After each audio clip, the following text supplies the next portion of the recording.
चैतन्यं शान्तं शाश्वतं व्योमातीतं निरञ्जनं नादबिन्दुकलातीतं तस्मै श्रीगुरुवे नमः। वेदाहमेतं पुरुषं महान्तं आदित्यवर्णं तमसा परस्तात् तमेव विदित्वा इति मृत्युमेति नान्यः पन्था विद्यते यनाय। मूकं करोति वाचालं पङ्गुं लङ्घयते गिरिं यत्कृपातमहं वन्दे परमानन्दमाधवम्। वन्दे वोन्मयं नित्यं गुरुं शङ्कररूपिणं यमाश्रितो हि वक्रोऽपि चन्द्रः सर्वत्र वन्द्यते। ब्रह्मानन्दं परमसुखदं केवलं ज्ञानमूर्तिं द्वन्द्वातीतं गगनसदृशं तत्त्वमस्यादिलक्ष्यम्। एकं नित्यं विमलयचलं सर्वधी साक्षिभूतं भावातीतं त्रिगुणरहितं सद्गुरुं तं नमामि। अज्ञानतिमिरान्धस्य ज्ञानाञ्जनशलाकया चक्षुरुन्मीलितं येन तस्मै श्रीगुरुवे नमः। सर्वमङ्गलमाङ्गल्येषु शिवे सर्वार्थसाधिके शरण्ये त्र्यम्बके गौरी नारायणी नमोस्तुते। गौरी नारायणी नमोस्तुते। या देवी सर्वभूतेषु ज्योतिरूपेण संस्थिता नमस्तस्यै नमस्तस्यै नमस्तस्यै नमो नमः। या देवी सर्वभूतेषु आत्मरूपेण संस्थिता नमस्तस्यै नमस्तस्यै नमस्तस्यै नमो नमः। प्रेम से बोलिए श्री सद्गुरुदेव महाराज की, सच्चिदानंद भगवान की जय। एक बार सभी जो है प्रेम से जोर से जय घोष बोलेंगे, क्योंकि जयकारा जितना दूर तक जाएगा, वैसे तो इसी प्रांगण में ही आवाज है, बाहर मार्केट में कहीं आवाज नहीं है। तो एक बार जोर से प्रेम से जय घोष बोलेंगे, जिससे कि वातावरण जो है बड़ा शांतिमय, बड़ा भक्तिमय, बड़ा प्रेम में आध्यात्मिक वातावरण बन रहा है। और हमारे संतों ने बताया है, मुद मंगल में संत समाजू, जो जग जंगम तीर्थ राजू। संतों का जो समागम है, साधुओं का जो समागम बताया, चलता फिरता तीर्थ बताया इसको। और इस तीर्थ में स्नान करने से हमारा मन का निर्मलीकरण होता है, मन निर्विकारता को प्राप्त करता है। हमारा मन जब तक निर्मल निर्विकार नहीं होगा, हमारे अंदर हमारे मन के विकार शांत नहीं होंगे, मन अमन नहीं होगा, तो चैन भी नहीं होगा। मन बेचैन और अमन चैन, क्या बोलते हैं हम? मन बेचैन और अमन चैन। बोला अमन चैन होना चाहिए। तो अमन कैसे होगा? तो मन कभी अमन होता नहीं है, मन कभी अमन होता नहीं है। और जब तक ये है, तब तक आदमी बेचैन रहता है, अशांत रहता है। मन को अमन कैसे किया जाए, उसका तरीका क्या है? तो हमारे संतों ने कहा कि सत्संग में आकर के मन अमन होता है, और जब साधन करता है, भजन करता है, जब अमन होता है। और दूसरा, जब गुरु महाराज के दर्शन करने जाता है, तो वहां पर मन अपने आप अमन हो जाता है और वहां जाकर के मन की बिल्कुल नहीं चलती, मन सब कुछ भूल जाता है। गुरु महाराज के पास जब जाता है, ज्ञानी महापुरुषों के पास जाता है, जब दर्शन करने जाता है तो अमन हो जाता है। और जैसे ही अमन होता है वैसे ही हमें पता चल जाता है हमें कितना आनंद और कितना सुख प्राप्त होता है। इसलिए संसार के अंदर ज्ञानी महापुरुष जो होते हैं, ब्रह्म ज्ञानी श्रोत्री ब्रह्मनिष्ठ जो होते हैं, उनकी शरण में जाकर के उनको दंडवत प्रणाम करके, ये भगवान ने कहा गीता में, तद्बुद्धि प्रणिपातेन, लंबे लेटकर दंडवत प्रणाम करो। तद्विद्धि प्रणिपातेन परिप्रश्नेन सेवया उपदिक्षन्ति ते ज्ञानम ज्ञाने नष्ट तत्वदर्शिनः।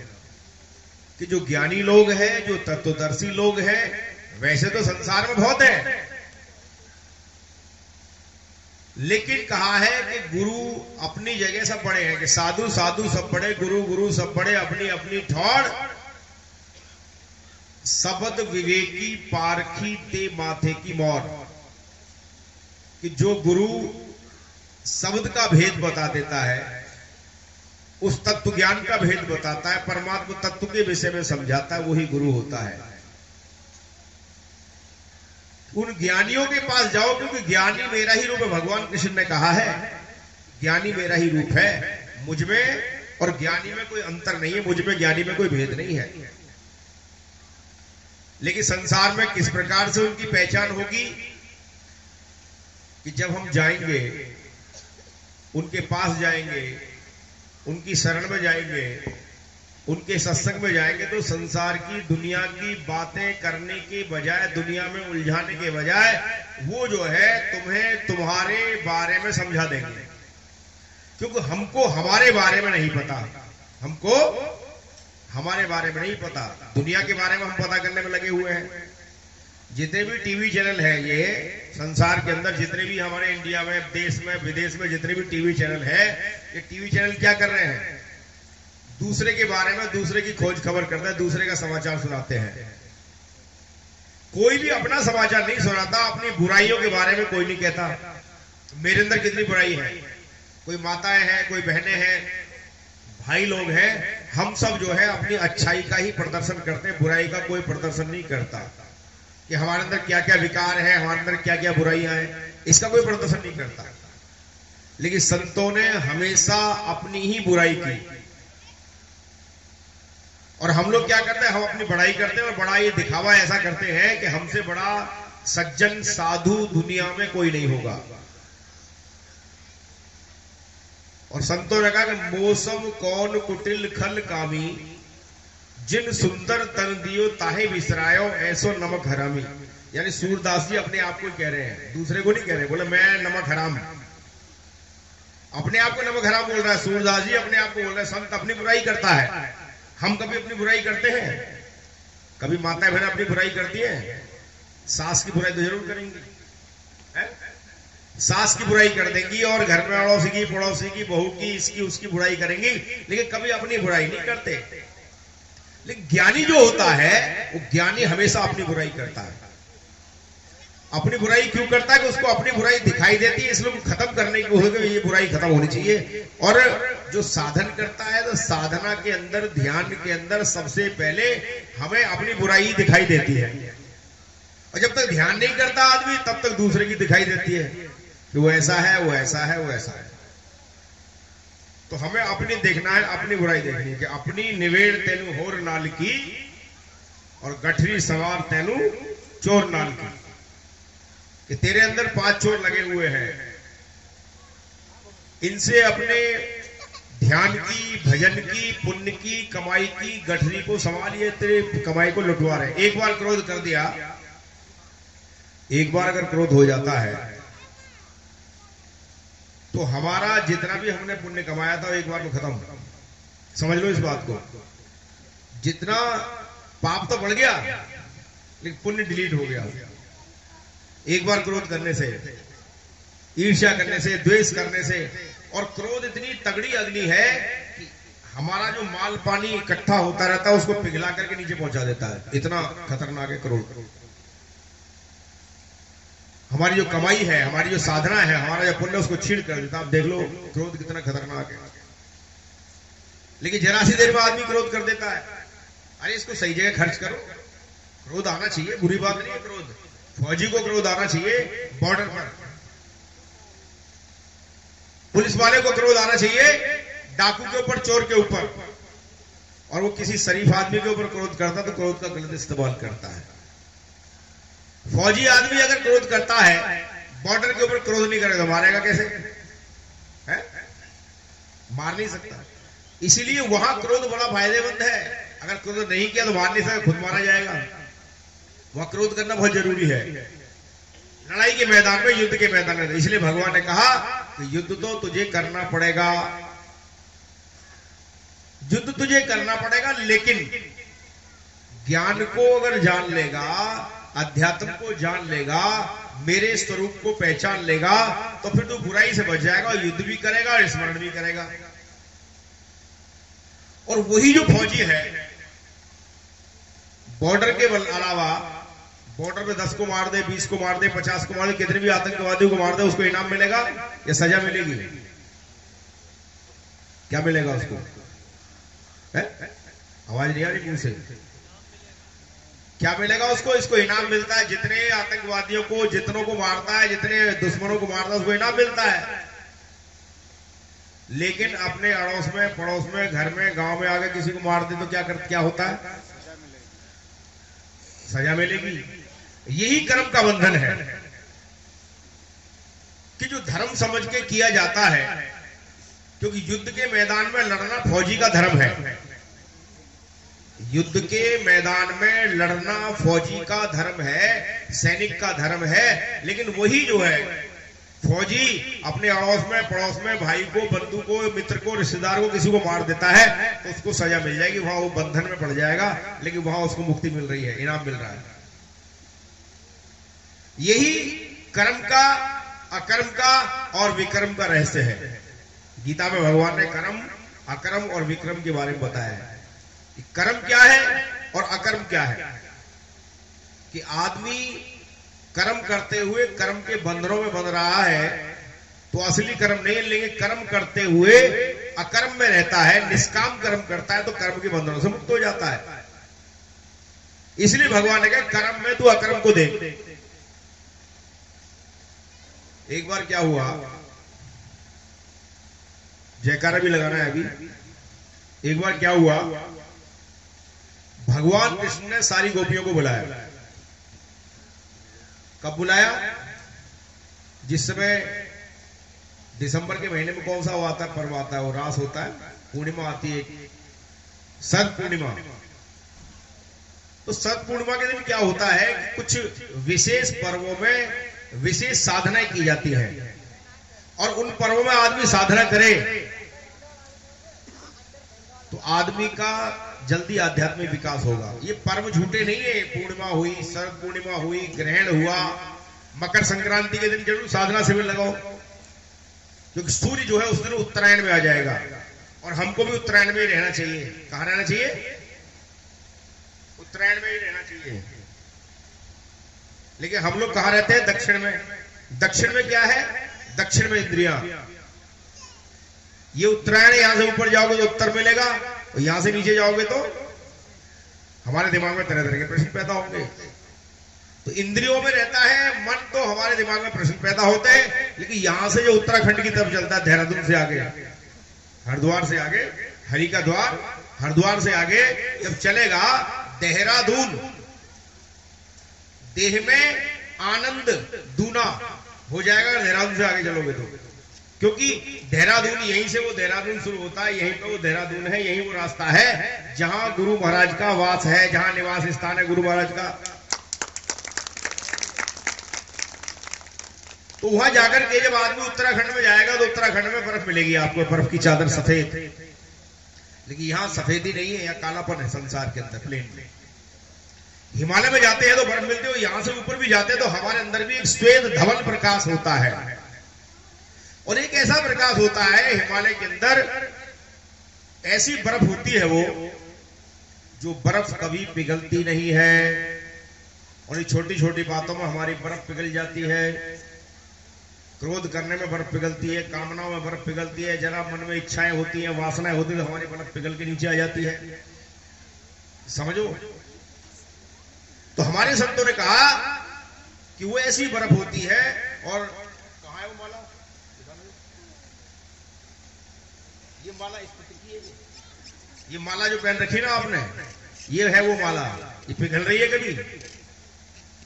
यहां होते हुए भी नहीं पिघल रही, गर्मी में होते हुए नहीं पिघल रही। ये माला है, इसको कहते हैं स्फटिक की माला। बर्फ का ये पत्थर होता है, बर्फ के अंदर होता है ये पत्थर। वही मणि राम भगति चिंता मणि सुंदर, बसही गरुड़ जाके उर अंदर, परम प्रकाश रूप दिन राति, नहीं चाहिए कछु दिया गृहपाती। उस मणि को अपने जीवन में हमको प्राप्त करना, वो आध्यात्मिक मणि को हमारे अंदर ही तो है। अब भगवान ने बुलाया सबको, किसको किसको बुलाया? सारी गोपियां थी, उनको बुलाया। वैसे तो हमारी जो इंद्रियां यही गोपियां हैं। हमारी जो इंद्रियां, 5 कर्मेंद्रियां, 5 ज्ञानेंद्रियां, गोपियां हैं। जब तक ये गोपियां संसार में भ्रमण करती रहती, लेकिन कृष्ण से मुलाकात हो जाए, परमात्मा से मुलाकात हो जाए, नाम से मुलाकात हो जाए, तो ये सारी की सारी गोपियां जो है सिर्फ उस परमात्मा की तरफ, पूर्ण चंद्रमा की तरफ जाने शुरू कर देती हैं। भगवान ने उनको बुलाया सबको। जाने के बाद तो सब भोजन ले लेकर के आए। तो भगवान कृष्ण ने कहा कि भैया ऐसा है कि सबसे पहले हमारे गुरु महाराज को भोजन कराओ। कृष्ण भगवान बोले हमारे गुरु महाराज को भोजन करो। तो गोपियां बोली कि आप जब ऐसे हो, आपके अंदर इतना चमत्कार है, तो आपके गुरु में कितना होगा? जब आपके अंदर इतना चमत्कार है तो आपके गुरु में कितना चमत्कार होगा? बोले उनके भी हम दर्शन करेंगे। बोले हैं कहां वो? बोले यमुना नदी के पार, और वहीं पे वो आश्रम बना के झोपड़ी बनाकर रहते हैं। तो यमुना जी तो फूल आ रही है, जाएंगे कैसे? यमुना जी तो फूल आ रही है, जाएंगे कैसे? भगवान ने कहा कि यमुना जी के पास जाकर के हाथ जोड़ के प्रार्थना करना, हे यमुना देवी, हे यमुना देवी, भगवान कृष्ण बाल ब्रह्मचारी, अखंड ब्रह्मचारी, तो हमको रास्ता दे दो। तो कुछ लोगों ने तो विश्वास कर लिया, कुछ लोगों के दिमाग में कुछ और बात आ गई। ये कर्म में अकर्म का खेल है कि आदमी कर्म करते हुए अकर्ता रहता है, और ज्ञानी महापुरुष, ब्रह्म ज्ञानी महापुरुष होता है, वो संसार में रहते हुए कर्म करते हुए करता रहता है। तो उन्होंने आज्ञा का पालन किया, ठीक है। तो कुछ लोगों के दिमाग में जैसे ही उन्होंने प्रार्थना की, हे यमुना देवी, हे कालिंदी देवी, अगर भगवान कृष्ण जो है अखंड ब्रह्मचारी है तो हमको रास्ता दो। तुरंत रास्ता बन गया। दोनों साइड में ऐसे, इधर हट गई नदी, एक इधर हट गई, बीच में रास्ता बन गया। बीच में रास्ता बना, रास्ता बनते एकदम से फिर, अब रास्ता बन गया फिर भी नहीं मान रहे। एक सखी के दिमाग में आया, गोपी के, ये ब्रह्मचारी कैसे है? बोले ये ब्रह्मचारी कैसे है? जब ऐसा कहा तो एकदम नदी की बाढ़ आई, उनको बहाने लगी, बोले क्षमा करो क्षमा करो क्षमा करो, फिर रास्ता बन गया। रास्ता बनते ही नदी को उन्होंने पार किया, और पार करते ही वहां दुर्वासा मुनि बैठे हुए थे। कौन थे? दुर्वासा मुनि। दुर्वासा माने जो सिर्फ दूर्वा का ही भोजन है उनका। काय का? दूर्वा का। दूर्वा माने ये घास है ना, घास, काली घास, इसको दूर्वा बोलते हैं। बोले दूर्वा का ही भोजन है। तो सारी की सारी जो गोपियां थी, पार तो कर ली नदी। बोले पार तो हमने इस कान्हा के कहने से नदी तो पार कर ली, लेकिन वापस कैसे जाएंगे? बोले वापस गुरुजी बताएंगे, फिर वैसे वापस जाएंगे। तो जब गए तो बोला ऐसे से हमको भगवान ने भेजा है, भगवान कृष्ण ने भेजा है। तो सारा का सारा भोजन जो जितना भी थालियां थी, 50-100 जितनी भी थालियां, सारी की सारी भरक दी। तो दुर्वासा जी वो सारे भोजन को खा गए, सबको, एक दाना भी नहीं छोड़ा, सब भोजन चट कर गए। तो बोले ये कैसा दुर्वासा जो दूर्वा का ही भोजन करते, सारा भोजन चट कर गए। तो बोले महाराज भोजन तो आपको हो गया, भगवान की आज्ञा का हमने पालन कर लिया, लेकिन एक बात बताओ, हम जाएंगे वापस कैसे? नदी फुल आ रही है। तो बोला कैसे आए थे उधर से? बोला भगवान कृष्ण ने कहा था कि अगर भगवान कृष्ण अखंड ब्रह्मचारी है तो हमें रास्ता दे दो नदी। तो वो दुर्वासा मुनि बोले कि इधर से प्रार्थना करना कि हे कालिंदी देवी, अगर दुर्वासा दूर्वा का ही भोजन करता है, कभी अन्न नहीं खाता, तो रास्ता दे दो। उल्टी बात होगी दिमाग में, लेकिन उन्होंने जैसे ही प्रार्थना की तो रास्ता बन जाता है और निकल के पार हो जाते हैं। तू पार होने के बाद बीच में कोई हमें कोई शंका नहीं करनी, तो पार हो लो, बाद में बात करेंगे। तो बोले इतना सारा हम भोजन लेकर के सारा भोजन चट कर गए और फिर भी के दूरवा का भोजन करते हैं, इसका रहस्य क्या है, इसका मतलब क्या है? इसका मतलब यह है कि जो ज्ञानी होता है देखते हुए भी नहीं देखता, ज्ञानी होता है वो देखते हुए भी नहीं देख रहा है, खाते हुए भी नहीं खा रहा है, सुनते हुए भी नहीं सुन रहा है, चलते हुए भी नहीं चल रहा। उसका जो कर्म है, हर कर्म जो है परमात्मा को समर्पण, परमात्मा को समर्पित होता है। और संसार में रहते हुए, कर्म करते हुए अकर्ता रहते हैं वो। जैसे गुड़िया थी, सब कुछ कृष्ण अर्पण, जो कुछ कर्म कर रही है वो सब भगवान को अर्पण कर रही है, सब कुछ कृष्ण के अर्पण कर रही है। खाना खाया, भोजन किया, स्नान किया, बस सब कृष्ण अर्पण, जो कुछ कर रही है सारा कर्म उसका कृष्ण के, भगवान के अर्पण है। विष्णु अर्पण, झाड़ू लगाया, पोछा लगाया, कूड़ा इकट्ठा किया, विष्णु अर्पण, पानी फेंक दिया, विष्णु अर्पण, खाना खाया, विष्णु अर्पण, सब कुछ विष्णु खा रहा, मैं नहीं कुछ खा रहा। जब सब कुछ विष्णु खा रहा है तो मैं उसमें, मेरा कोई लाग लपेट नहीं है उसमें, कि जो कुछ है वो सब कुछ परमात्मा के अर्पण है। लेकिन हम क्या है, संसार में कर्ता बन जाते हैं कि मैं करने वाला हूं, मैं कौन हूं, मैं नहीं करूंगा तो ये काम नहीं होगा। लेकिन तो संसार जब चला जाएगा, जब भी तो कोई काम होता है, दुनिया से जब चला जाता है संसार के सारे काम होते नहीं होते। लेकिन आदमी के दिमाग में ये रहता है कि मैं ही कर रहा हूं, लेकिन करवाने वाला कोई और है। तो वो बुढ़िया, ब्रह्मज्ञानी बुढ़िया, वो कहती थी सब कुछ कृष्ण अर्पण, कूड़ा फेंकती है तो कृष्ण अर्पण, झाड़ू लगाती है कृष्ण अर्पण, भोजन करती है कृष्ण, पानी पीती है कृष्ण अर्पण, जो कुछ भी संसार में कर्म करती है वो सारे के सारे कर्म कृष्ण अर्पण होते हैं, विष्णु अर्पण होते हैं। नारद जी वहां से निकल करके जा रहे थे, और नारद जी जब निकल के जा रहे थे तो बुढ़िया अंदर से कूड़ा घर में से साफ करके लाई और वो कूड़ा बाहर फेंक दिया, कृष्ण अर्पण, भगवान के अर्पण। नारद जी को बड़ा गुस्सा है, बुढ़िया बड़ी पागल है, और बुढ़िया के पास जाकर बुढ़िया के गाल पे एक जोर से मारा थप्पड़, और जैसे ही बुढ़िया के थप्पड़ मारा तो बुढ़िया ने कहा ये भी कृष्ण अर्पण, ये थप्पड़ भी भगवान के अर्पणम।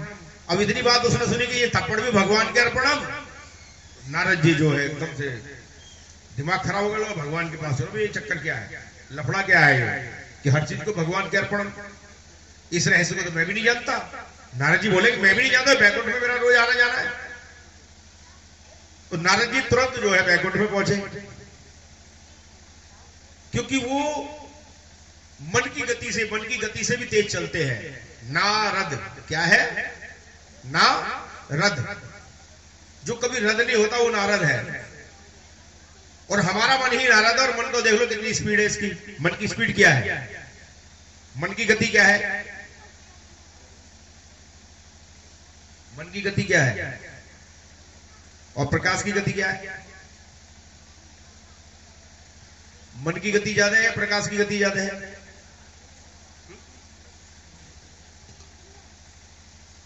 तो फिर प्रकाश मन को कैसे कंट्रोल करेगा? प्रकाश की गति ज्यादा है। क्यों? प्रकाश की गति है 3 लाख किलोमीटर प्रति सेकंड के हिसाब से चलता है। 3 लाख किलोमीटर प्रति सेकंड के हिसाब से चलता है। ये कौन प्रकाश की गति है?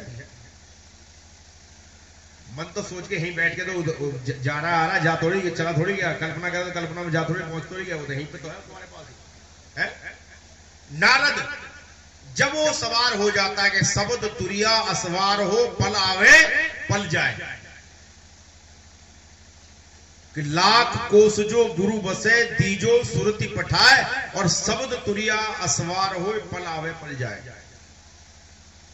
नारद जी बैकुंठ में पहुंचे, और नारद जी जब बैकुंठ में पहुंचते हैं तो देखा तो भगवान जो अपने गाल पे ऐसे हाथ कर रहे थे, अपने गाल पे हाथ फेर रहे थे। बोला क्यों? बोला महाराज क्या हुआ, क्या हुआ? बोले ये देख, तूने तो थप्पड़ मारा था। बोले मैंने कब मारा था? बोला बुढ़िया के थप्पड़ नहीं मार के आया।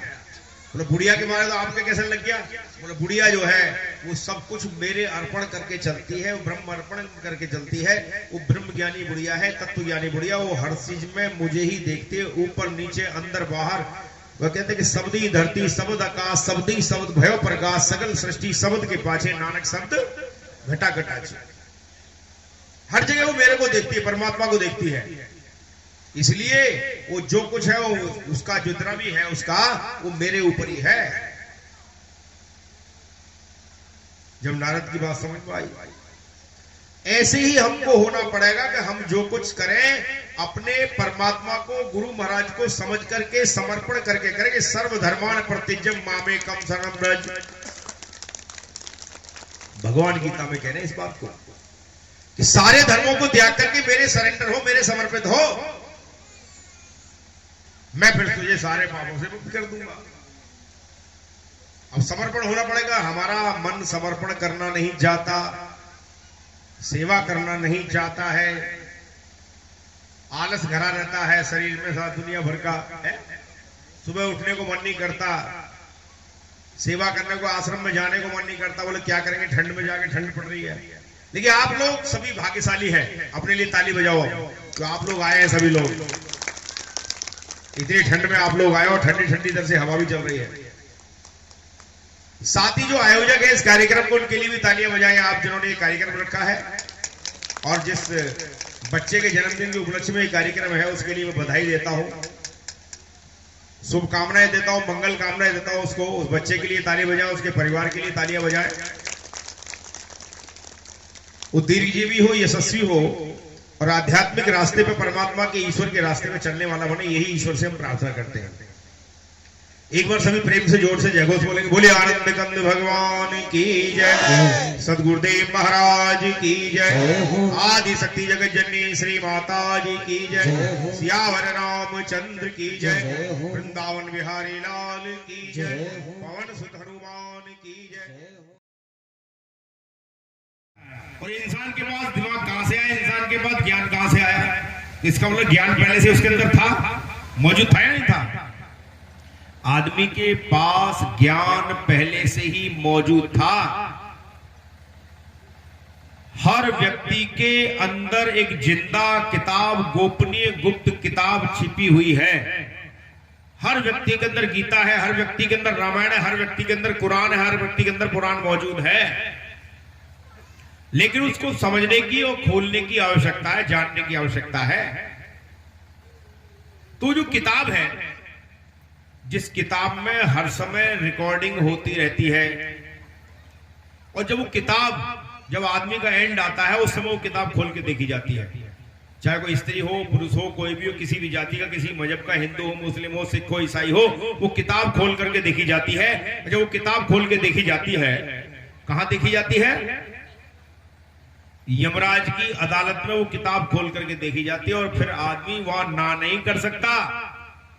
जैसे मोबाइल के अंदर पूरा व्यू आ जाता है, वैसे उस किताब के अंदर पूरा व्यू आ जाता है, तुम्हारा पूरी पिक्चर आ जाती है, उसमें खोल के दिखाई जाती है। ये देख, विद सबूत, ना गवाह की जरूरत है, ना यहाँ कोई वकील की जरूरत है, देख, उसको दिखा देता है ये कर्म तूने किया था कि नहीं किया था, अच्छा काम बुरा काम सब उसको दिखा दिया जाता है, और उसी के आधार पर उसको सजा मिलती है। इसीलिए किसी ने कहा कि संतों को करो वकील, मुकदमा भारी है। ये जिंदगी का मुकदमा है, बड़ा भारी है। इसलिए ये संत बैठे हैं, इनको वकील बना लो। ये संत, ये वकील जो है, हमको धर्मराज की अदालत से छुड़ा सकते हैं। बाकी संसार में कोई नहीं छुड़ाने वाला। जो ज्ञानी गुरु होता है वही हमको छुड़ा सकता है यमराज के यहाँ से। यमराज उनके लिए कह देता, भाई ये तो गुरु महाराज का बंदा है, इसको छोड़ दो। जो कुछ जन्म देंगे, सजा देंगे, दंड देंगे, इनाम देंगे, वो गुरु महाराज देंगे, इसको छोड़ दो। और जो व्यक्ति गुरु महाराज की शरण में आ जाता है, गुरु महाराज को ले जाते, चल अच्छा बुरा जो कुछ किया। फिर क्या करते हैं गुरु महाराज की शरण में जब हम जाते हैं, दर्शन करने हम जाते हैं, तो बहुत सी माताएं बहनें क्या करती हैं, सास अपनी बहू को लेके गई, हे गुरु महाराज, हे माता जी, इसके पल्लू में कुछ डाल दो। क्या डाल दो है? पल्लू में कुछ डाल दो। माता जी क्या करती है, पल्लू में उसके कुछ डाल देंगी ऐसे।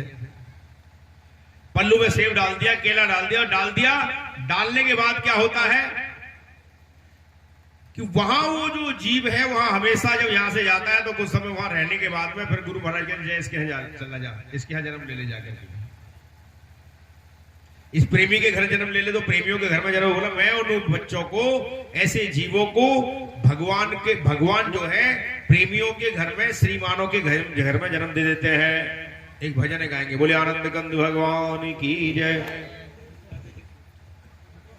जो है दिल में हमारे उसी से हम उसी का पता पूछते हैं।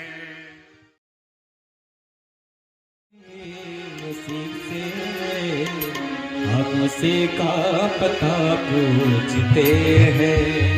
जो है दिल में हमारे उसी से हम उसी का पता पूछते हैं। जो है दिल में हमारे उसी से हम उसी का पता पूछते हैं। जो है दिल में हमारे उसी से हम उसी का पता पूछते हैं। जो है दिल में हमारे उसी से हम उसी का पता पूछते हैं। जो है दिल में हमारे उसी से हम उसी का पता पूछते हैं। जो है दिल में हमारे उसी से हम उसी का पता पूछते हैं।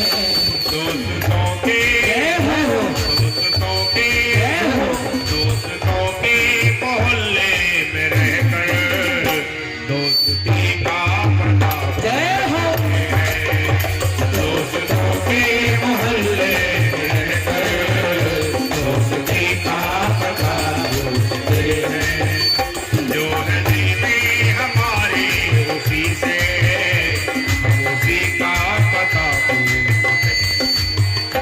जो है दिल में हमारे उसी से हम उसी का पता पूछते हैं। एक काम है,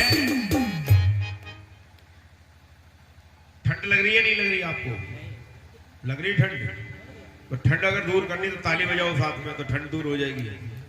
और अभी मत बजाओ, ठंड दूर हो जाएगी। ताली बजाने से साथ साथ भजन को गाएंगे। समझ में तो आ रहा है सबके? इसकी आवाज ज्यादा तो नहीं है? इन लोगों की आवाज ज्यादा तो नहीं है? सही है, सबकी समझ में आ रही है। और एक माइक वाले को ताली बजा दो, थोड़ा सा ये पूपा ना करे माइक जो है बीच बीच में, है ना? ताली बजा दो माइक वाले के लिए, दोबारा बजा दो, क्या दिक्कत है? तो ताली बजाने से क्या होता है कि हमारे हाथों को पॉइंट दबते हैं। वो सोनी जी नहीं आए, क्षमा कीजिए, हमारे सोनी जी है, तो वो पॉइंट बता रहे उत्तरवाला वाले। वो शरीर के अंदर, हमारे हाथ के अंदर पॉइंट होते हैं, और जब ताली बजती है तो पॉइंट दबते हैं, तो बीमारी खत्म होती है। तो ताली बजाने से तो भजन भी गाओ, साथ साथ ताली बजाओ, तो हमारी समझ में आएगा, बीमारी भी खत्म होती है और हल्कापन आता है।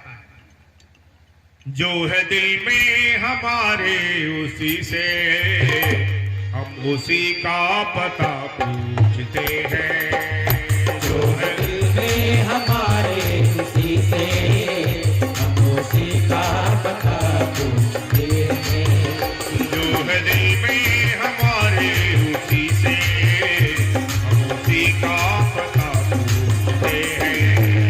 जो है दिल में हमारे उसी से हम उसी का पता पूछते हैं।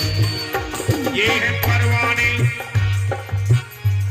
है परवाने कैसे दीवाने, मौत से खौफ खाते नहीं है। ये है परवान कैसे दीवाने, मौत से खौफ खाते नहीं है। ये है परवाने कैसे दीवाने, मौत से खौफ खाते नहीं है। ये है परवान कैसे दीवाने, मौत से खौफ खाते नहीं है।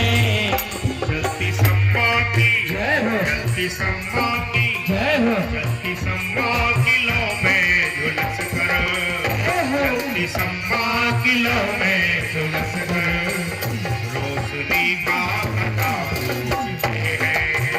जल्दी शम्मा दिलों में सुलस कर रोशनी का पता पूछते हैं। जो है दिल में हमारे उसी से हम उसी का पता पूछते हैं।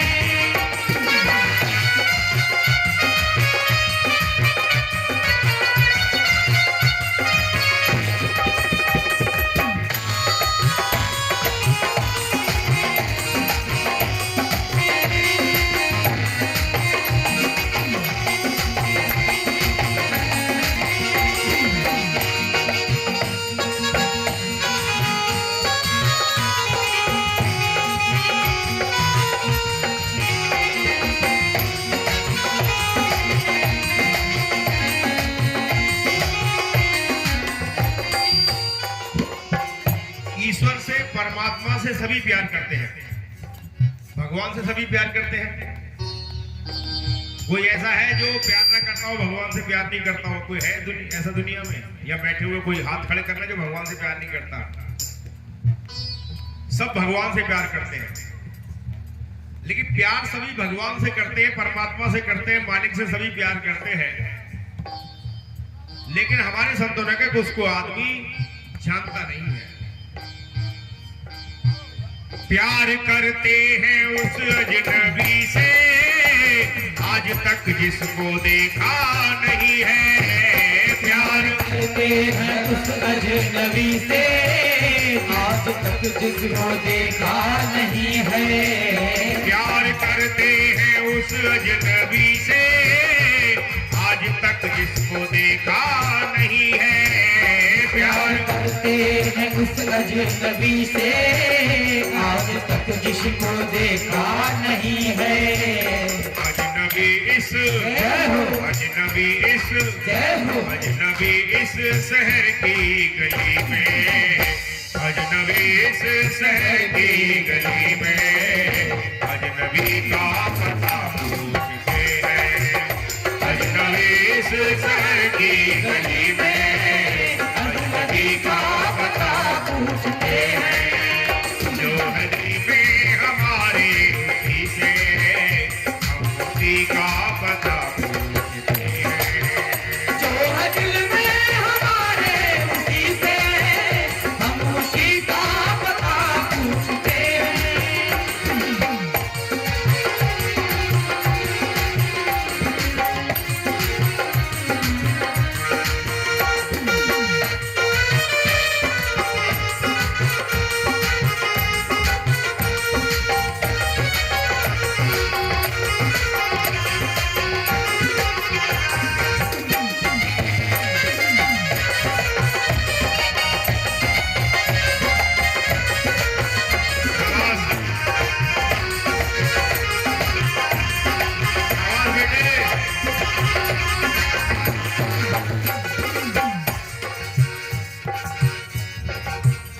मौत थी, आदमी सोचता है कि बहुत से लोग होते भाई हमको मौत आ जाए तो अच्छा है, हमें मौत आ जाए तो अच्छा है। लेकिन मौत जब सामने आती है तो आदमी भागता है फिर वहां से मौत को। मौत थी जब तलक दूर हमसे, मौत मांगा कि जिंदगी में मौत थी।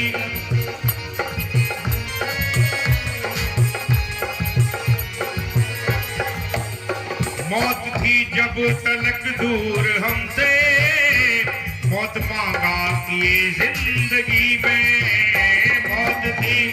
तलक दूर हमसे, रहम करो, हम पे भी रहम करो जरा। मौत थी जब तलक दूर हमसे, मौत मांगा किए जिंदगी में मौत थी। जब तलक दूर हमसे, मौत मांगा किए जिंदगी में। सामने उसको, सामने उसको, सामने उसको देखा तो डर कर जिंदगी का पता पूछते हैं। सामने उसको देखा तो डर कर जिंदगी का पता पूछते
जाता है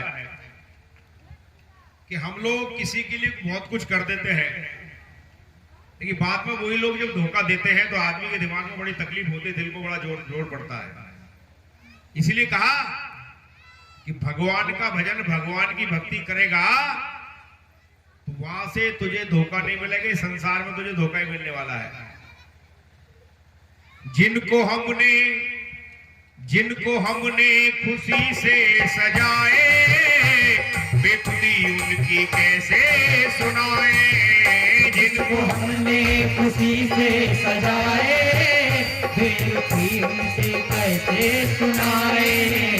जिनको हमने खुशी से सजाए, बेखुदी उनकी कैसे सुनाए। जिनको हमने खुशी से सजाए, बेखुदी उनसे कैसे सुनाए। दर्द देकर हमें आज हमसे, दर्द देकर हमें आज हमसे वो खुशी का पता पूछते हैं। दर्द देकर हमें आज हमसे वो खुशी का पता पूछते हैं। जो दिल में हमारे उसी से हम उसी का पता पूछते हैं।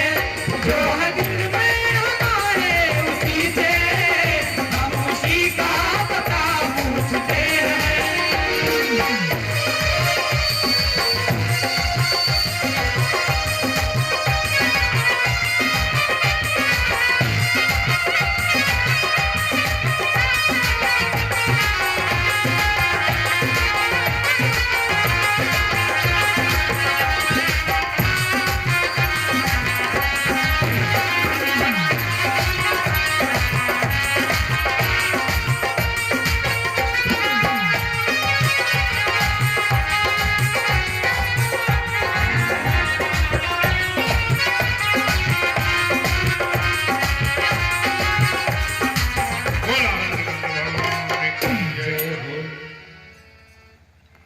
घर की वस्तु नजर नहीं आवे, दिया बार ढूंढत है अंधा। दीपक जला जला के आदमी बाहर ढूंढता, भगवान को नहीं मिलता। और अपने अंदर जो दीपक जल रहा है, अपने हृदय में जो दीपक जल रहा है, उसको नहीं देखता है। कि सब घट मेरा साइया सूनी सेजना, सब घट मेरा साइया सूनी सेजना कोय, और बलिहारी व घट की जागट प्रगट होए। परमात्मा ऐसी कोई सेज नहीं है जिस सबके घट के अंदर वो ईश्वर रहता है। वो परमात्मा सबके घट में है, लेकिन भगवान सबके घट में होने के बावजूद भी कोई अच्छा है, कोई बुरा है, कोई कामी है, कोई क्रोधी है, कोई लोभी है, कोई अच्छा है, कोई बुरा है, कोई पुण्य करता है, कोई पाप करता है। क्यों? इसका मतलब कि परमात्मा सबके अंदर है, तो जो है वो ब्रह्म सबके अंदर है, लेकिन आदमी के अंदर अलग अलग किस्म के विकार क्यों दिखाई देते? इसका कारण क्या है? बोले ईश्वर वो ब्रह्म सबके अंदर है, लेकिन सब ब्रह्म नहीं है। क्या समझ में आई? ब्रह्म सब में है, लेकिन सारे ब्रह्म नहीं होते हैं। ब्रह्म एक ही होता है, कोई कोई होता है, किसी किसी से शक्ति प्रकट होती है। जैसे एक बार नारद जी जो है द्वारकापुरी में आते हैं, और नारद जी जब द्वारकापुरी में आए तो नारद जी के दिमाग में खुरापात आई। मन ही नारद है, मन कुछ भी सोच सकता है। हमारा मन नारद है, कुछ भी सोच सकता है। मन के अंदर खुरापात आई भैया, किस भगवान कृष्ण के पास में 16,108 रानियां हैं। कितनी है? 16,108। बोले इतनी सारी रानियां हैं, मैं ऐसा करता हूं भगवान से आज एक मांग लेता हूं अपने लिए। उसके दिमाग में आई एक मांग लेता हूं। तो नारद जी पहुंचे तो भगवान ने बड़ा स्वागत किया, क्योंकि संतों का बड़ा स्वागत करते हैं भगवान कि संत मिले तो मैं मिल जाऊं, संत न मोह से न्यारे, और ऊँटों को संत सदा अति प्यारे। कि मुझे जो है संत बड़े प्यारे हैं, कि संत मेरे ज्ञान का प्रचार करते हैं। संत मेरा जासूस है, जासूस। और जासूस अपने देश के बारे में जानता है। जैसे एक देश का जासूस दूसरे देश का तीसरे, हमारे देश का किसी और, तो अलग अलग देशों में अलग अलग जासूस भेजे जाते हैं और वो जासूस जो है अपने देश के बारे में सब जानता है। ऐसे ही ये जो संत बैठे हैं ये जासूस है भगवान के देश के। कौन है ये? भगवान के देश के जासूस। तो जब इनके पास जाओगे तो भगवान का भेद बता देंगे, भगवान के घर में, भगवान के देश में पहुंचा देंगे, हंसा देश में पहुंचा देंगे। कहां पहुंचा देंगे? हंसा देश पढ़ते ना, हंसा देश, तो हंसा के देश में पहुंचा देंगे ये संत जो है। नारद जी आए, बड़े खुश हुए, भगवान बड़े प्रसन्न हुए, तो भक्तों से मिलकर बड़े प्रसन्न होते हैं। नारद जी बोलिए, स्वागत किया, खाना पीना खिलाया पिलाया। बोलो प्रभु मेरे मन में एक इच्छा है, अगर आप कहो तो मैं बोलूं, आपका आदेश हो तो। बोलो बोलिए बोलिए, क्या है, क्या इच्छा है? बोले इतनी सारी रानियां लिए पड़े हो आप। ये हमारे उधर की भाषा है, ऐसी थोड़ी सी अजीब सी भाषा। कितनी सारी रानियां रख रखी है आपने, एक आध कम हो जाएगी तो क्या दिक्कत है? बोले इनमें से एक मुझे दे दो। भगवान हंसे, अंदर ही अंदर बोले बड़ा बदमाश है ये तो। पहले पकड़ा गया था फिर नहीं मान रहा ये, पहले इसको बंदर बनना पड़ा, फिर ये चक्कर में है। भगवान ने चलो इतना बंदर नहीं बनाते, लेकिन इसकी परीक्षा जो है पूरी कर देते हैं, इसकी इच्छा पूरी कर देते हैं। भगवान ने कहा ले जा, एक नहीं तो 2 4 6 जितनी चाहे उतनी ले जा। बहुत है हमारे पास तो 16,108 तो रानी है, इसके अलावा दासियां बहुत है। जो तेरी इच्छा हो, जो तुझे अच्छी लगे वही ले जा, पर शर्त ये है। तो क्या शर्त ये है? जहां जा हर महल में जा, और हर महल में जाकर के जो तुझे, जिसके पास मैं ना हूं, मैं ना मिलूं, उसी को ले जाना। यानी जहां जिस घर में मैं नहीं हूं उसको ले जाना, जिस रानी के पास मैं नहीं हूं उसको ले जाना। समझ में आया? कि जिस रानी के पास मैं ना हूं उसी को ले जाना। अब नारद जी घूमते फिरे पूरे द्वारका के अंदर, महलों में, हर महल में जा रहे हैं। उनकी तो स्पीड ज्यादा है, मन की स्पीड क्या है? नारद जी की स्पीड बहुत तेज है, फटाफट जाके। अब जहां भी जाते हैं, जिस महल में जिस रानी के पास गए, तो वहीं पर उन्होंने भगवान को देखा। कोई खाना खिला रही है, कोई झूला झूला रही है, किसी के साथ वो खेल रहे हैं, चौसर खेल रहे हैं, चौसर, किसी के साथ चौसर खेल रहे हैं, किसी के साथ ताश खेल रहे हैं। आदमी में भगवान भी ताश खेलता है। संसार में तो संसार की सारी एक्टिंग करनी पड़ती है उसको, तो वो एक्टिंग करता है, हम एक्टिंग नहीं करते, हम एक्टिंग जानते ही नहीं। परमात्मा जब आता तो एक्टिंग करता है और हम एक्टिंग में आगे फंस जाते हैं। समझ में आया नहीं आया?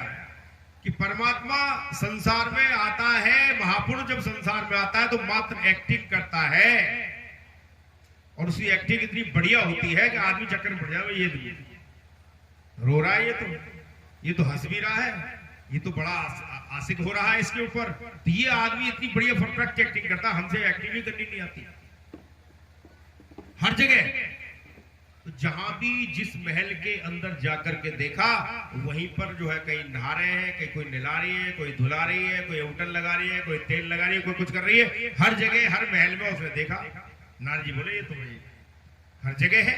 बोला महाराज मैं क्या करूं, सब जगह आप नजर आए, तो मैं तो कहता कि जिस जगह मैं ना हूं उसी को ले जाना।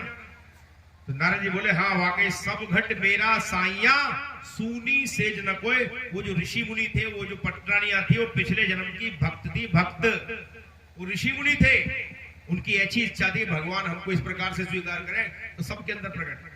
तो परमात्मा सर्वत्र है, ऐसी कोई जगह बाकी नहीं भगवान ना हो, सबके घट में है, लेकिन सबके अंदर प्रकट ना होने के कारण हम जो है ऊपर नीचे के शुभ और अशुभ कर्मों में संसार में बनते रहते हैं। इसलिए कहा कि संसार में आए हो तो संसार से ऐसे निकल जाओ कि मैं तो परम पुरुष का दासा, देखन आया जगत तमाशा। मैं तो परमात्मा का उसका दास हूं, मेरा ये देश नहीं, मेरा वो देश है। मैं तो ये जगत के तमाशे को देखने के लिए आया हूं, और तमाशा देख करके निकल जाऊं। लेकिन तमाशा देखने की बजाय हम खुद तमाशा बन जाते हैं। तमाशा अच्छा होता है, देखने में आनंद आता है, तमाशा बनने में आनंद आता है? बताएं जरा। है टेलीविजन में देखते हो आप तमाशा? टेलीविजन में जो तमाशा देखते हो, तमाशे को देखने में बड़ा अच्छा लगता है, लेकिन हमारे परिवार में, हमारे घर में दुख भी आता है, सुख भी आती है, अच्छा भी होता है, बुरा भी होता है, खुशी भी होती है, दुख भी होता है, सारे काम होते हैं। तो हम क्या होता है, दुख में परेशान हो जाते हैं, दुख में दुखी हो जाते हैं, सुख में इतराने लग जाते हैं। इसलिए हमारे संतों ने कहा कि वो तमाशा अगर तुम्हारे ऊपर गुजरने लग जाए तो तुम्हें जो है नानी याद आ जाएगी। इसलिए संसार में इस तमाशे में आकर के तमाशा बनने की बजाय इस तमाशे को देख करके निकल जाओ। तमाशा देखने वाले को इस तमाशे का सुख भी होता है, खुशी भी होती है। दो बेटे हैं भगवान के। कौन है? भगवान के दो बेटे। एक आदमी मेले में गया, मेले की जब भीड़ आई तो उसने, उसके दो बेटे थे, एक छोटा बेटा तो उसने तो कर लिया, उसको कंधे पे रख लिया, छोटे बेटे को कंधे पे रख लिया। बड़े बेटे ने उंगली पकड़ ली और मेला देख रहे हैं। अब मन में ये विचार करना, जो कंधे पे बैठा हुआ है वो मेला सही देख रहा है, जिसने उंगली पकड़ के वो मेला देख रहा है सही है? जो कंधे पे बैठा हुआ उसको कोई टेंशन नहीं, कोई परेशानी, जो कुछ है उसे भगवान, वो जो है वो अपने बाप के कंधे पे बैठा, कोई टेंशन नहीं उसको। जिसने उंगली पकड़ रखी है उसी उंगली छूट भी सकती है। ये कौन है? जो भक्त है, जो निर्मल है, जो दास है, वो भक्त उसके कंधे पे, भगवान के कंधे पे बैठा होता है। और ज्ञानी उंगली पकड़ता, संसार में कभी कभी उंगली छूट भी जाती है तो दुखी होना पड़ा, धक्के भी खाने पड़ते हैं संसार के, खाने पड़ते आदमी संसार के अंदर। इसलिए हमारे संतों ने कहा कि भगवान के छोटे बच्चे बनकर के रहो। बच्चे हो तो बचे रहोगे।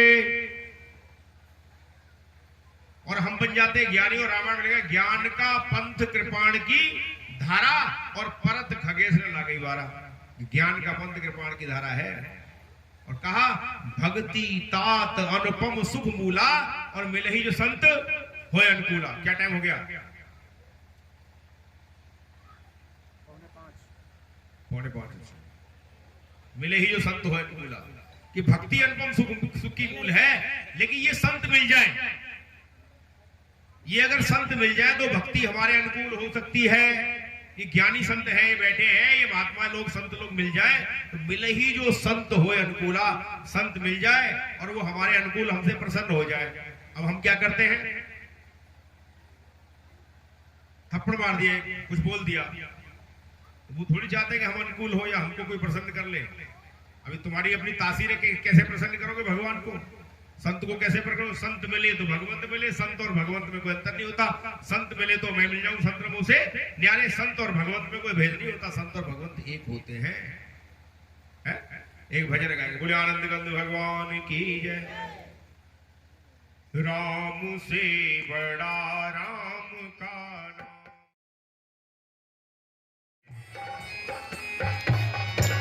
राम से बड़ा राम का नाम, राम से बड़ा राम का नाम।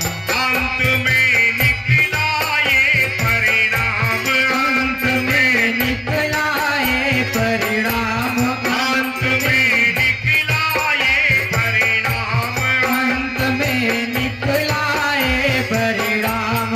राम से बड़ा राम का नाम, राम से बड़ा राम का नाम।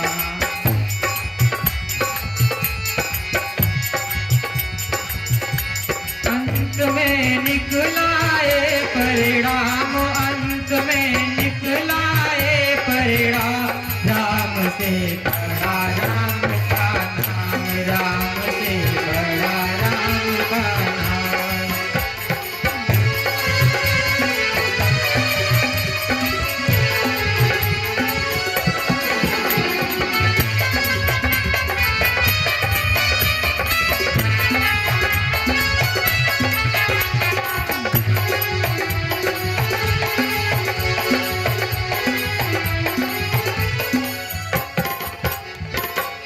सुमिरो नाम रूप बिनु देखे, कौड़ी लगे न दाम।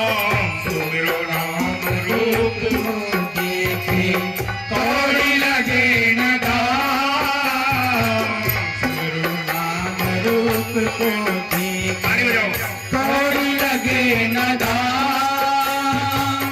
नाम के बांधे चले आएंगे, नाम के बांधे चले आएंगे, नाम के बांधे चले आएंगे, नाम के बांधे चले आएंगे। आखिर एक दिन राम राम से बड़ा राम का नाम, राम से बड़ा राम का नाम, राम से बड़ा राम का नाम। अंत में निकला ये परिणाम, अंत में निकला ये परिणाम, अंत में निकला ये परिणाम। राम से बड़ा राम का नाम, राम से बड़ा राम का नाम, राम से बड़ा राम का नाम।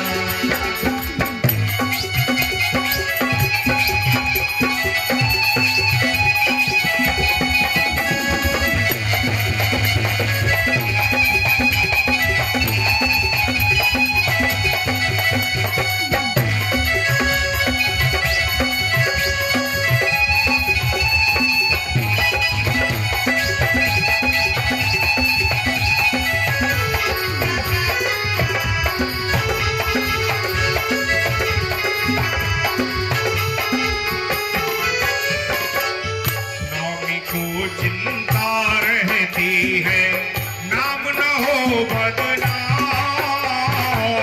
नाम को चिंता रहती है, नाम न हो बदनाम। नामी को चिंता रहती है, नाम न हो बदनाम, नाम को चिंता रहती है, नाम न हो बदनाम। द्रौपदी ने जब नाम पुकारा, द्रौपदी ने जब नाम पुकारा, द्रौपदी ने जब नाम पुकारा, द्रौपदी ने जब नाम पुकारा। झट आए भगवान राम से बड़ा राम का नाम, राम से बड़ा राम का नाम, राम से बड़ा राम का नाम। अंत में निकला ये परिणाम, अंत में निकला ये परिणाम, अंत में निकला ये परिणाम, अंत में निकला ये परिणाम। राम से बड़ा राम का नाम, राम से बड़ा राम का नाम, राम से बड़ा राम का नाम।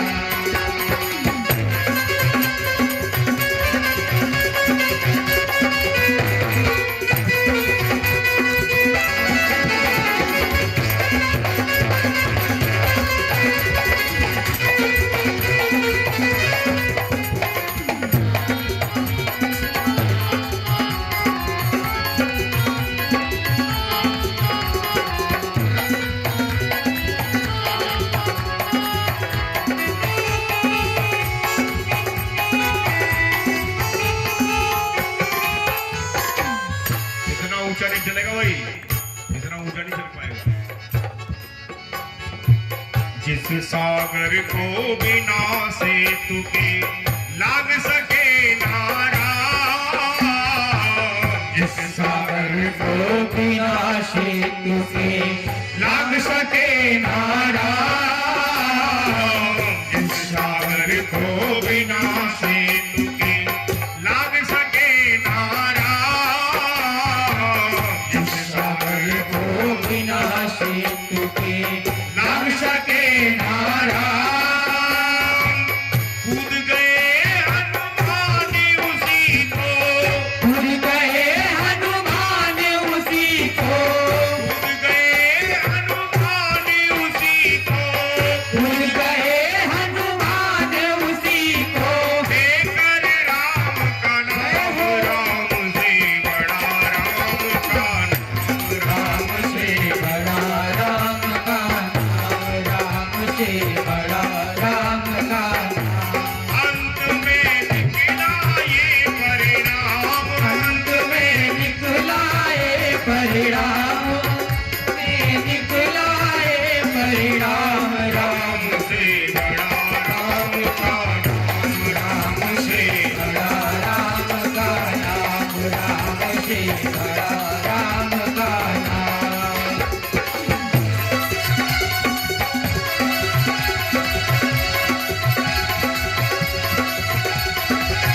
बोले आनंद गंध भगवान की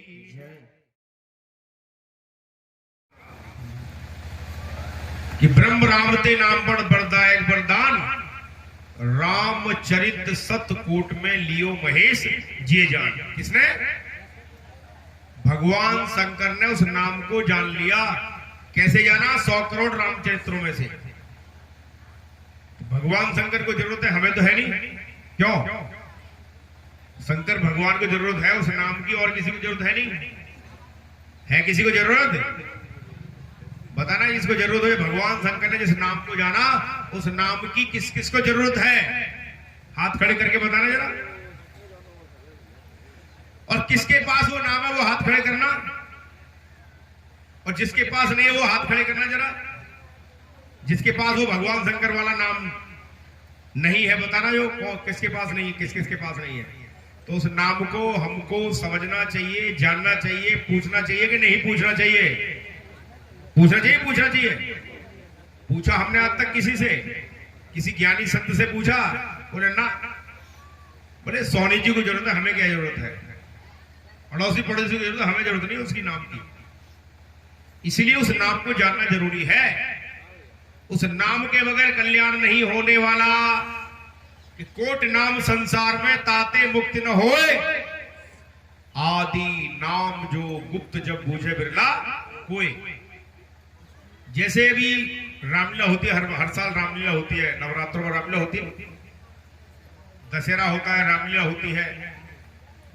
रामलीला के बाद में रावण को फूका जाता है, रावण को जलाया जाता है। और रावण कितना बड़ा बनाते हैं हम? 200 फीट का बनाएंगे। हमारा रावण बहुत बड़ा है। बोला हमारे गांव का रावण बहुत बड़ा है। बोला गोंडा का रावण बहुत बड़ा है। बोला मनकापुर का उससे भी बड़ा है। राम की कोई बात नहीं कर रहा। बोला रावण राम की कोई बात नहीं करता, रावण की सब बात करते हैं। बोला कहां जा रहा है? बोला रावण दशहरा देखने जा रहा है, रावण देखने जा रहे हैं। राम को देखने जाता है कोई? बोले इसी वजह से हमारे जीवन में रावण है, अहंकार है, राम नहीं है। हमारे जीवन में राम कैसे आएगा? जब हम हर साल रावण का ही चिंतन करेंगे, रावण ही बनाएंगे बड़े से बड़ा। तो वैसे ही हमारा अहंकार भी हर वर्ष बढ़ता चला जाता है। अहंकार की कोई था नहीं, हर साल बढ़ता चला जाता है, उसकी हाइट बढ़ती चलती है अहंकार की। लेकिन राम हमारे दिल में कभी नहीं आया, और राम नहीं आया तो रामराज कैसे आएगा? राम आएगा तो राम का राज्य जब तो आएगा। तो रामराज बाहर आएगा, अंदर आएगा? राम का राज सबसे पहले हमारे दिलों में आएगा। जब राम हमारे हृदय में प्रकट होगा, जब बाहर राम राज आएगा, मेरे दिल में आएगा, तो मैं अपनी पत्नी के कहूंगा तू भी राम को नाम को जान ले। लेकिन हम जानना नहीं चाहते। बोला हम तो राम राम करते हैं। राम राम तो सभी करते हैं, सुबह उठते सब राम राम करते हैं। राम राम सभी कहे, ठग ठाकुर और चोर। राम राम सभी कहे, ठग ठाकुर और चोर। लेकिन जिस नाम से मुक्ति मिले वो नाम कोई और। ये संसार के जितने भी नाम हैं, इन नामों से काम चलने वाला नहीं है। जैसे हनुमान जी बनता है, कोई रामलीला होती है, हनुमान बनता है, कोई राम बनता है, कोई सीता बनता है। सब एक्टिंग करते हैं।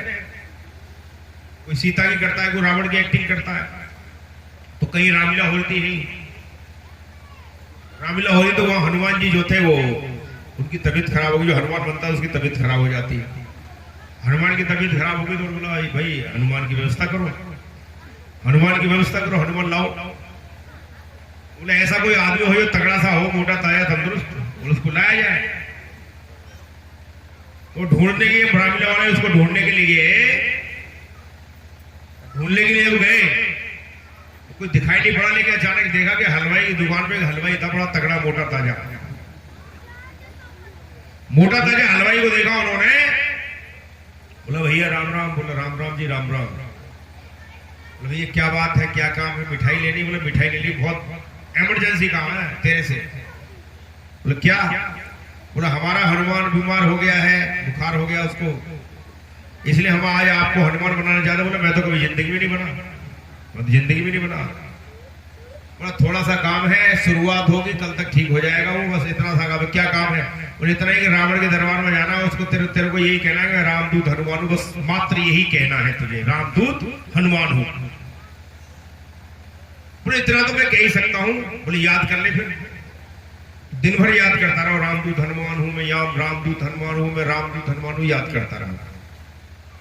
शाम को अपने दुकान का शटर गिरा के पहुंचा वो। पहुंचने के बाद उसको हनुमान जी की पूंछ लगा दी और उसके जो कपड़े पहना दिए, कपड़े में गदा हाथ में दे दी। और पहली बार जिंदगी में तो सामने बहुत सारी पब्लिक वहां बैठी हुई और जोर जोर से पब्लिक जो हनुमान जी आ गए, हनुमान जी आ गए, वो चिल्लाने लगे। वो घबरा गया बेचारा। इतने में पर्दा हटा और जैसे ही पर्दा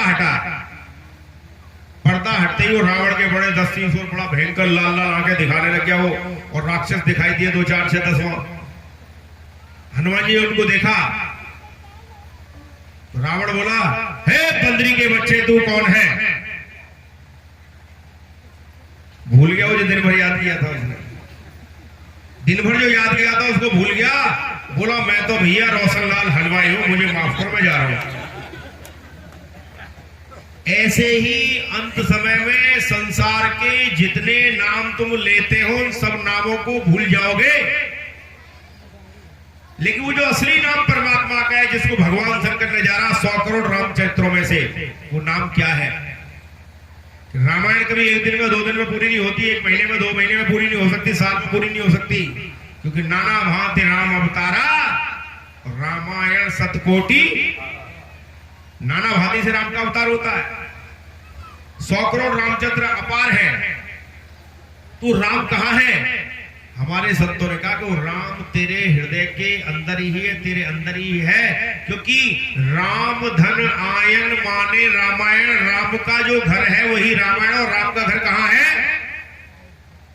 कहां है राम का घर? ये मनुष्य का जो शरीर है यही रामायण है, इसी के अंदर राम रमा हुआ है, इसलिए इसी को रामायण कहा गया है। राम धन आयन, ये शरीर राम का घर है, इसी के अंदर वो रामायण छिपी हुई है। 10 इंद्रियों का ये रथ है। क्या? ये शरीर 10 इंद्रियां, 5 कर्मेंद्रियां, 5 ज्ञानेंद्रियां, 10 इंद्रियों का रथ है। यही है दशरथ। दशरथ है, और इसी दशरथ के अंदर, इसी शरीर के अंदर वो राम की शक्ति प्रकट होती है। कैसे प्रकट होगी? कि जब हम गुरु महाराज की शरण में जाएंगे। दशरथ कहा गया? गुरु महाराज की शरण में गए। और दशरथ जब गुरु महाराज की शरण में गए तो गुरु महाराज की कृपा से 4 पुत्रों की प्राप्ति हुई। किस चीज की प्राप्ति हुई? 4 पुत्रों की। जैसे हम गुरु महाराज के शरण में जाते हैं तो हमको क्या मिलता है? क्या मिलता है? 4 साधन मिलते हैं। धर्म है, अर्थ है, काम है, मोक्ष है। शास्त्रों में धर्म, अर्थ, काम और मोक्ष क्या होता है? वो लही 4 फल अछत तनु साधु समाज प्रयाग, सुन समझई जन मुदित मन मज्जहि अति अनुराग, लही 4 फल अछत तनु साधु समाज प्रयाग। बोलो 4 फलों की प्राप्ति करो। तो 4 फल कौन से हैं? पहला आता धर्म, दूसरा है अर्थ, तीसरा है काम और चौथा है मोक्ष। अब 2 चीजें, 4 चीज हो गई है। और गुरु महाराज से हमको 4 चीजों की प्राप्ति होती है। सबसे पहला जो आता है वो है धर्म का नंबर। किसका आता है? धर्म को हम समझ नहीं पाते, मोक्ष मिल नहीं पाता, बीच में 2 चीजें हैं, उसमें फंस जाता आदमी। किसमें फंस जाता बीच में? धर्म के और मोक्ष के बीच में 2 क्या है? अर्थ है और काम है। क्या है? अर्थ। बोला अर्थ के चक्कर में पड़ जाता आदमी, लेकिन अपने अर्थ को परमात्मा से नहीं मिला पाता, अपने अर्थ को भगवान से नहीं मिला पाता है, अपनी कनेक्टिविटी परमात्मा से नहीं मिला पाता है, और संसार के अर्थ के चक्कर में पड़ा रहता है और कामनाओं की पूर्ति करता रहता है। मोक्ष की प्राप्ति हो नहीं पाती है। धर्म, धर्म वो वस्तु है जिस धर्म ने सबको धारण कर रखा है, वो है धर्म। जब गुरु महाराज की शरण में गया तो गुरु प्रसादी ऊर्ध्व कमल विगासे और अंधकार में भयो प्रकाश। कि गुरु महाराज की कृपा से वो ऊर्ध्व कमल, वो कमल विकसित हुआ।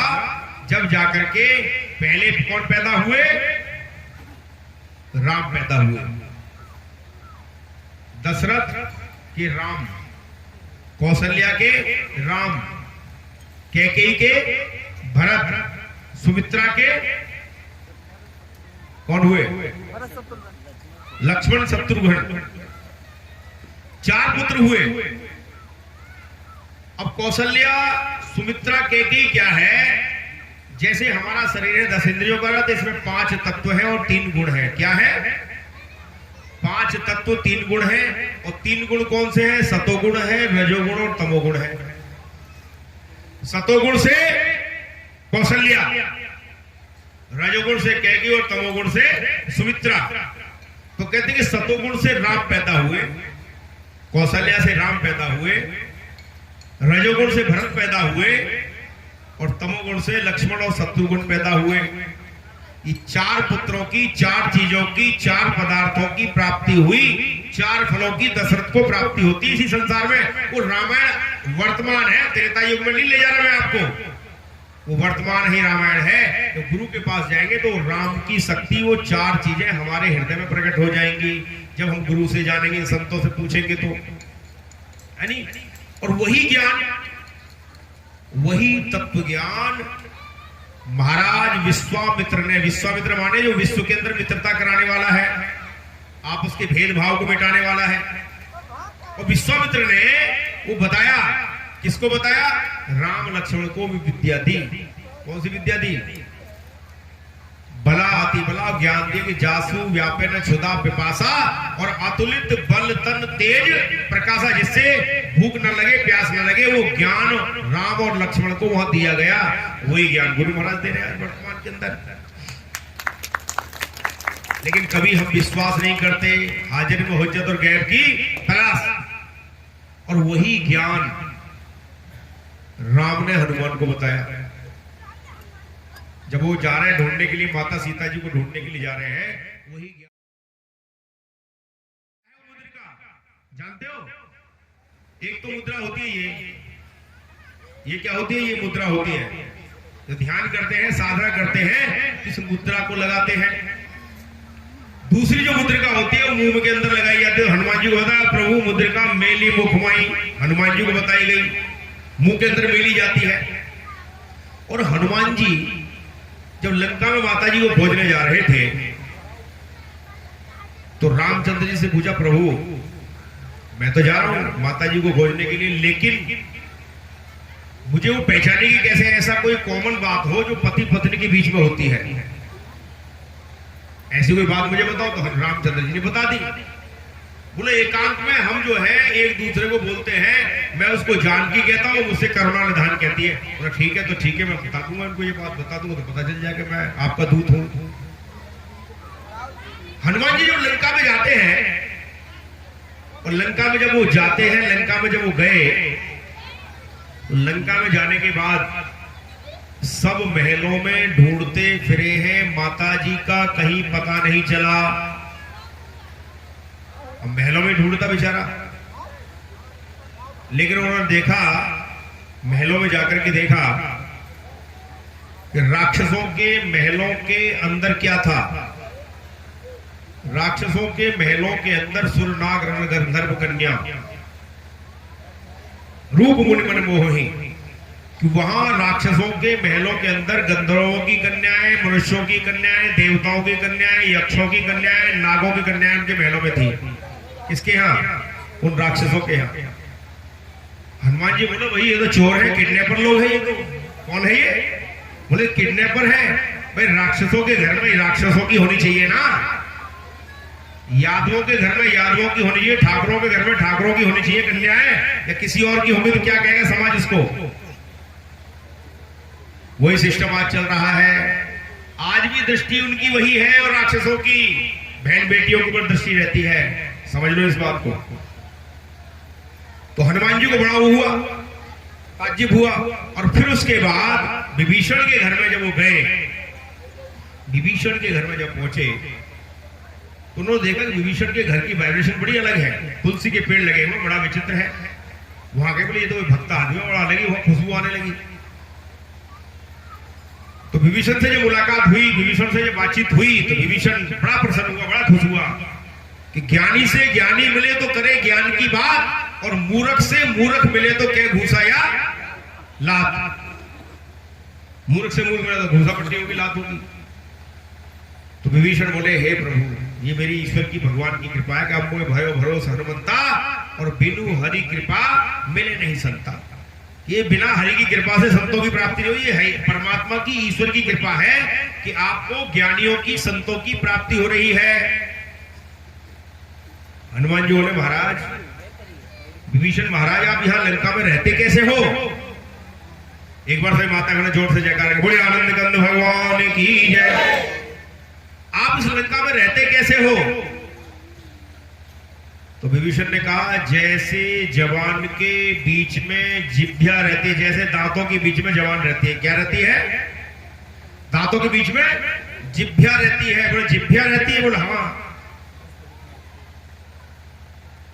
और दांतों के बीच में जिभ्या रहती है तो दांतों को स्वाद आता है, जिभ्या को स्वाद आता है। आनंद कौन लेता है? आनंद कौन लेता है? जिभ्या आनंद लेती है। जिभ्या जन्म के साथ आती है और जाती है साथ में, दांत बाद में आते हैं, पहले चले जाते हैं, जो कठोरता है उनके अंदर। बोले ऐसे ही मैं राक्षसों के बीच में रहता हूं, कमाते ये है और खाता मैं हूं। स्वाद जो है जिभ्या लेती है, मेहनत दांत करते। चबाते कौन है? दांत। मेहनत कौन करता है? दांत। और स्वाद कौन लेता है? जवान। फिर उन्होंने पता बताया माता जी का, और माता जी का पता बताया तो हनुमान जी वहां पहुंचे। सारी कहानी, आपको कहानी में जाना नहीं चाहता। वहां गए, जाने के बाद माता जी ने नहीं पहचाना तो उन्होंने कहा कि राम दूत में मात जानकी। क्या कहा? राम दूत में मात जानकी सत्य शपथ करुणा निधान की। जैसे ये शब्द बोला एकदम चौंक करके बोले हाँ ये तो राम का ही दूत है। क्यों? क्योंकि वो करुणा निधान और जानकी जो शब्द है उनका आपस का कॉमन शब्द था। और वहां जो है लंका में माता सीता का पता लगाया। जब वो जाने लगे सारा काम करके लंका उनका जला जलू करके, जब तक लंका में आग नहीं लगेगी, जब तक लंका में नहीं लगेगी आग, त्रिकूट पर्वत पर लंका है, वहां रावण रहता है। त्रिकूट माने 3 कोणों का पर्वत। 3 कोण है ये, 3 कोणों का पर्वत है ना ये त्रिकूट है, इसी में लंका है। सबसे पहले साधना करोगे, ध्यान करोगे तो राक्षसी प्रकट होंगे, क्रोध पैदा होगा, काम पैदा होगा, ईर्ष्या द्वेष पैदा होता नहीं होता। अब कहते साधक का इसमें दोष नहीं है। सबसे पहले मंथन करोगे तो सबसे पहले क्या आया? जब मंथन हुआ समुद्र मंथन, क्या आया? सबसे पहले समुद्र मंथन के अंदर जहर आया, जहर विष। वैसे ही जब आदमी मंथन करता है सबसे पहले विकार आते हैं, विकार ऊपर उठते हैं, जहर आता है और आदमी सोचता भाई ये सत्संगी होता है, साधक है, फिर भी इसके अंदर इतना क्रोध है कि उसका दोष नहीं है, उसके अंदर ये जहर पहले आता है, इसलिए उसे सावधान रहने की जरूरत है। जहर को भगवान शंकर ने कहां धारण किया? बोला गले से नीचे नहीं उतरने दिया, वो जहर को अपने अंदर धारण कर लिया, कंठ में धारण कर लिया, इसलिए उनको कहते हैं नीलकंठ। तो सबसे पहले क्या आता है? वो जहर आता है, विष आता है। तो त्रिकूट पर्वत पर लंका, और लंका में किसका राज है? लंका में रावण का राज है। और यही तो दिमाग में तो रहता है तुम्हारा। रावण कहाँ रहता है? कहीं मन कहाँ रहता है? इसी दिमाग में रहता है। अहंकार कहाँ रहता है? इसी दिमाग में। क्रोध कहाँ रहता है? इसी दिमाग में। सब कुछ इसी दिमाग में रहता है। ताड़का की वृत्ति हमारी इसी दिमाग में रहती है, क्रोध की वृत्ति, काम की वृत्ति, लोभ की वृत्ति, ये सारी वृत्तियां इसी के अंदर, दिमाग के अंदर तो रहती है। वही यही त्रिकूट पर्वत है, इसी त्रिकूट पर्वत के ऊपर लंका है, लंका। और ये हनुमान, मणिराम हनुमान, मन रूपी हनुमान जब तक वहां नहीं जाकर के आग लगाएगा तब तक जो है सीता का पता नहीं चल पाता। और आत्मा रूपी सीता कहां रहती है? बोला अशोक वाटिका में। अशोक माने जहां कोई शोक न हो, अशोक। तू अशोक हो जा तो ये आत्मज्ञान हो जाएगा। आत्मज्ञान होते तू अशोक हो जाएगा। क्या होगा? आत्मज्ञान होते ही तू अशोक हो जाएगा, शोक से रहित हो जाएगा। नहीं संसार में रहेगा तो शोक में ही रहेगा। भगवान ने तो यहां का पता बताया, गुरु महाराज ने हमको यहां का पता बताया, लंका का इसमें जाना है पहले। इसके बाद माता सीता से मुलाकात, माता जी से मुलाकात हुई। जब जाने लगे कि बोले प्रभु ये अंगूठी ये मुद्रिका मुझे दी थी, वो मैंने आपको दे दी, अब आप अपनी निशानी बताओ जिससे भगवान को विश्वास हो जाए कि मैं आपसे मिलकर के आ गया हूं। तो माता सीता ने पता क्या दिया था? क्या दिया था बताओ? क्या दिया था? चूड़ामणि। चूड़ामणि कहां लगाई जाती है? वो चूड़ामणि कहां? इधर लगाई जाती है।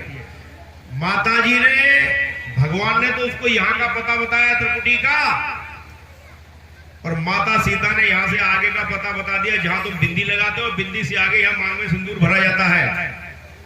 माता जी ने आगे का पता, यहां सहस्त्रदल का, चूड़ामणि का पता उसको बता दिया, ज्ञान में आगे बढ़ा दिया। बैठने की जरूरत पड़ी, सेवा से काम हो गया नहीं हो गया? बैठ के साधना करनी पड़ी ना। राम ने जैसी सेवा में तत्पर हुआ तो राम ने यहाँ का पता बताया और माता जी ने इधर का पता बता दिया, सहस्रार का। सेवा से ही होता है। आदमी से घर में बैठ के समाधि लगा लूंगा, इसलिए कि सेवा, भज सेवा या भक्ति, सेवा माने भक्ति और भक्ति माने सेवा है। वहां लंका में चढ़ाई हो जाती है, फिर वो पुल बन जाता है। जब पुल बन गया, जब वहां गए तो कहते सारे योद्धा मारे गए। रावण बड़ा परेशान हुआ, बहुत दुखी हो जाता है। रावण बहुत दुखी हो गया तो उसने कहा कि तो कुंभकर्ण को जगाना पड़ेगा। कुंभकर्ण भी अहंकार की ही वृत्ति है। कुंभकर्ण, अब कुंभकर्ण को जब जगाया गया,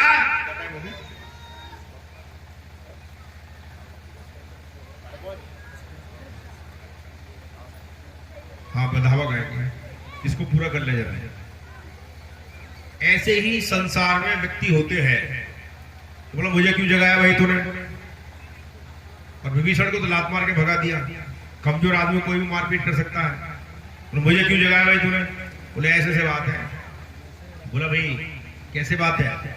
बोले ऐसे से, वो उसकी स्त्री को ले आया मैं, उसकी स्त्री को ले आया और बहुत सुंदर है।